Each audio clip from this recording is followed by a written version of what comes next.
So you can get different color sand. You know, you mix it up first and then put it in. So it's in with it. I mean, this is your imagination. You can do anything you want. Alright, let's go ahead. Pour the rest of them. Let's see if I got another 5 ounces in this can. Now I got another gallon. Boy, I'm getting to get close here. Alright. 1, 2, 3, 4, 7, 8, 9, 10, 11, 12, 13, 14, 15, 16, 17. Alright. Yeah, they're close enough. Like I say, this isn't exact science. Let's see if I have enough material to pour these last 3. I don't think it's going to work with the brushes there. You know what, the brushes and this stuff, we're going to be fancy. We're going to add to this one. What the heck? Put that in there, put that in there. Let me get some more of this.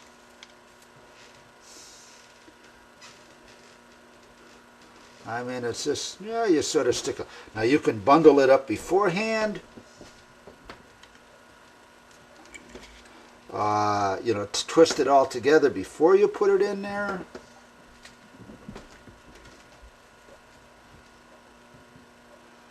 Yeah, let's just shove a whole bunch in there. What the heck? Black. Let me get some of all this together. I mean, this is a hodgepodge here.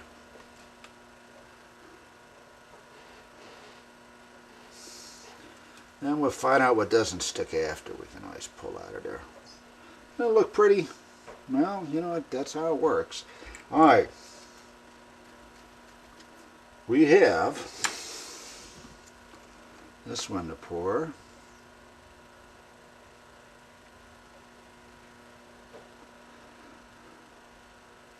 What you gonna have here?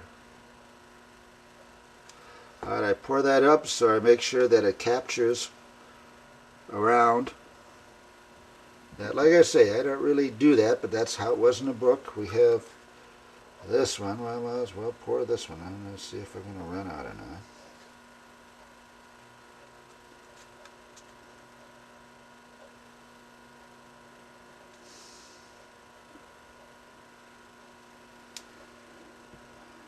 Got that one. Now, we're going to find out about, well, I got enough.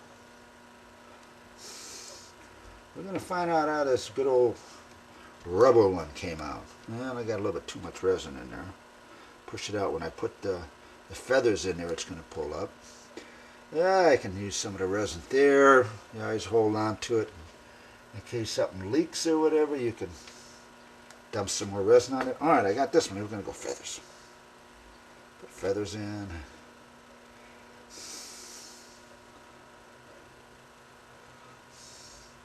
Again, you can tie these together first before you put them in and that, or I'm going to say I'm just sort of sticking them in, but you got to get them into the resin for the resin to hold it. Yeah, I got a bent one here. What the heck? Come on, feathers. Aye. Oh, I don't know. How's that look? There's a couple more we'll put in. Aye.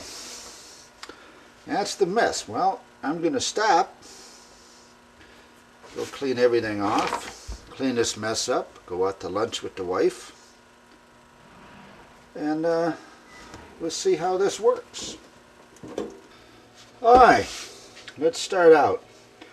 Actually, it's been like 3 days since I poured these. I said we went away for the weekend. Now one thing I want to do is I like to have a little in the cup left over so I can come in and test it and see if it's really set up inside the cup.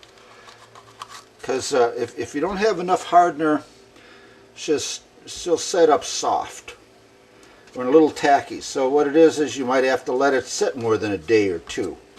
Set it up until you can go ahead and you put your finger in, you touch the resin and it's not tacky. Alright, now let's do the big one first. Now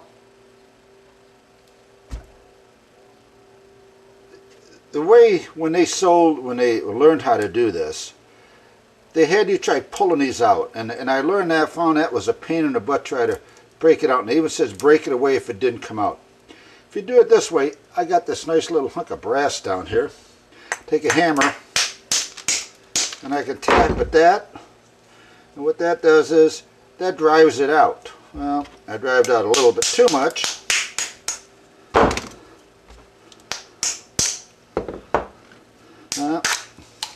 Gotta smash that one out, but actually that drove that one out.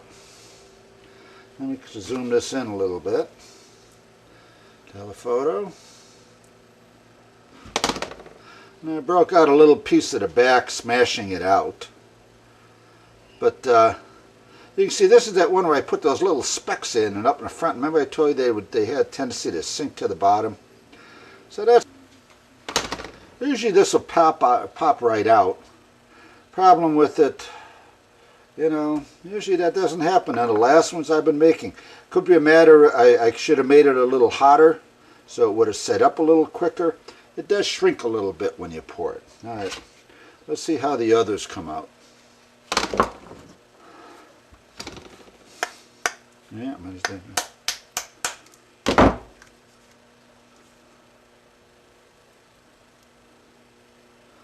that one don't want to drive out either. Let's try going to this one. Ah! That drove out nice. Actually, that one came out nice. Nice greenish color. You can, yeah, let me zoom in on the eyes.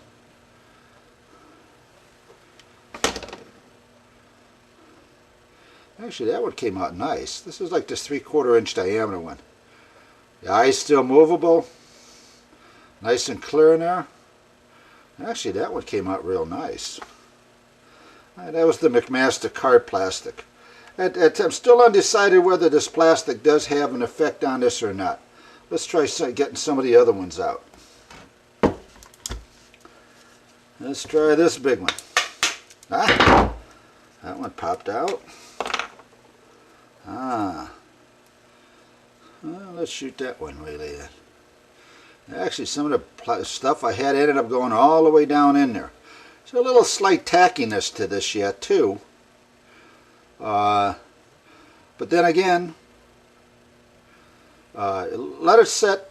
You know, if you got a little slight tackiness to it, let it set and eventually harden up. Like I say, what I'm going to do with this now is I'll cut this off flush, and I'll even drill it so this plastic is hid. And that one, yeah, looks a little weird. I'll pull off some of the weird stuff, but I mean, hey, you know, as good as you can do this any way you want. You know, this is a little haphazard how I set it in. Like I say, you could have bundled these all together, then set them in.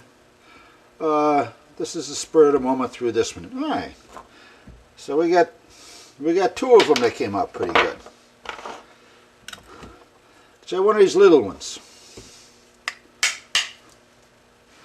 Put it down on the board, give me a little something to tack against. Alright, that came out. Got to get a pair of pliers. Alright, let's shoot this in a little more telephoto. Alright, that one came out pretty good. I see maybe a little hair crack in there though, because maybe it was a little too hot. Maybe this was a little too hot of a mix. But again, came out. I'll end up just cutting this right here. Like I say, this would be one where I'll turn on the lathe. All of these that I haven't have anything, I'll turn a little backdraft on it and set it in there. Alright, that's three. Here's this blue one. Let's see how that came out.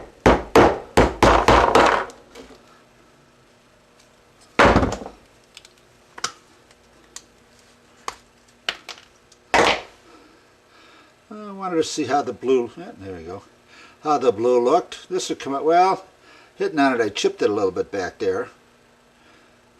And again, that one didn't turn out too bad. Nice and blue. Have a little skirt on it. Alright.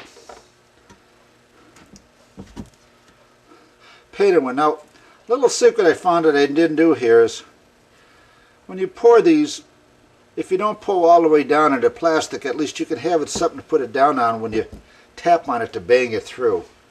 Well, let's see how this comes out. Alright. Now, I don't know if you can see it in here. There's a little crack in the plastic right in here. Little crack in the plastic. Which it'll still be alright. It'll last. It'll work.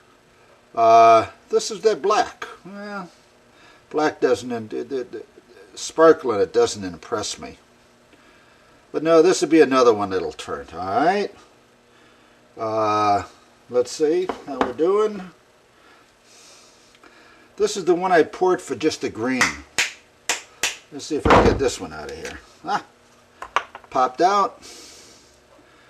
How's that green color? This is just the green color. I can turn the end. You can see it's set up with the tint, with the paint tint. You can make any color you want. You know, you could have lead in there, you could have eyes in there. But I just did this one to show you the green color, and you can make them any color you want. Last one with the feathers. The feather stuck down into it a little bit, and it isn't entirely covered with plastic there.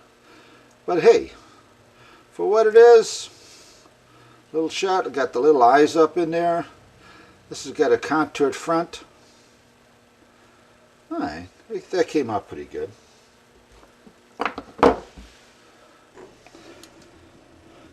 Alright, this is a little jet lathe I have, machine lathe. I can clamp the piece in here. I've set my compound rest on this at around 12 degrees. And I'm going to go ahead and machine the little flat in there. Let's machine it.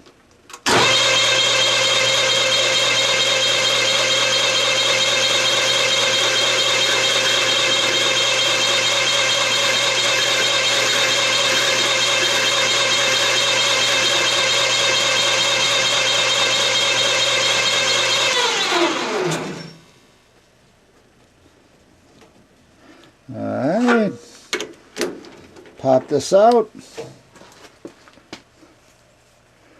As you can see here, I have the little backdraft now that I can lock on the skirt on the back. See how this looks. You finally get to see what I look like. Here's this straight one return, pointed nose one return that return a little backdraft. I buy these rubber skirts on eBay, or just anywhere I can find them cheap, any colored skirts. What it is I found it's easier. You got to cut, it comes to a point when you originally get them, and you just got to keep snipping until you get the right diameter that opens. It snips over the end. This little backdraft we made. If you want, you can open it up and go in here. I found it's easier to do it after. Open it up and just squeeze it along the inside of that so you get underneath the rubber, so it soaks up underneath the rubber a little bit, a little super glue, where they sell a glue to glue that skirt on. And there's our finished lure. I might trim the end off it a little bit more, but basically that's the end up skirt. Put a line through, you have your hook set up so it's buried in here with a stop to hold it in that place, and that's that lure. This is one of these little ones. You can buy all these different little squid skirts and everything else. Same thing. Snaps on. You glue it on. And you got, you can make up 30 or 40 of these things. Put them in a daisy chain. You can make your own daisy chain with your own color combinations that you like.